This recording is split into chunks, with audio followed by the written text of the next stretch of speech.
Hasina Bharat favour, yes ఖచ్చితంగా. ఎందుకంటే వాళ్ళ నాన్న అసలు బంగ్లాదేశ్ ఏర్పడడానికి కారణమైంది, చంపబడ్డాడు. బట్ ఆయనతో ఆ రోజున బంగ్లాదేశ్ ఏర్పాటుకి వెనక నిలబడింది భారతదేశం.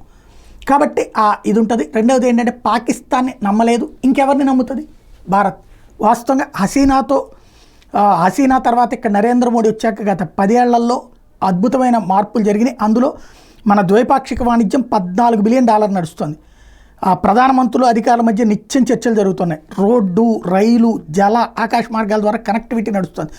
బంగ్లాదేశ్కి 1160 మెగావాట్ల విద్యుత్ బదిలీ అయింది. 2 దేశాలకి జాయింట్ వెంచర్లు ఉన్నాయి. గంగా, తీస్తా సహా నదీ జలాల ఒప్పందాలు ఉన్నాయి. ఉగ్రవాదం, సరిహద్దు నిర్వహణ, రక్షణ రంగాల్లో జాయింట్ ఆపరేషన్స్ ఉన్నాయి.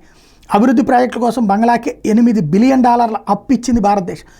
సార్క్, బిమ్స్టెక్, బిబిన్ పరస్పర సహకారం కూడా నడుస్తూ ఉంది. ఇట్లాంటి దశలో ఇప్పుడు ఏదైతే ఓ పక్కన పాకిస్తాన్, శ్రీలంక, మయన్మార్, నేపాల్, బంగ్లాదేశ్ ఈ వాటిన్నిటిని నాశనం చేసినటువంటి సోరోస్ గ్యాంగ్ ఏదైతే ఉందో, అమెరికా తెర వెనక నుంచి నడిపింది ఏదైతే ఉందో, ఓ పక్కన దానికి రాహుల్ గాంధీని వాడుకున్నారు. ఇంతకుముందు రాహుల్ గాంధీ కూడా తన అధికారం కోసం ఈ రూట్లోకి వెళ్ళిపోయి ఉన్నారు. ఇప్పుడు హసీనా ఉదంతం తర్వాతనన్నా మనం ఏమన్నా మన పరిస్థితి ఏంటి అన్నటువంటిదే అసలు సందేహం, అసలు సందిగ్ధత.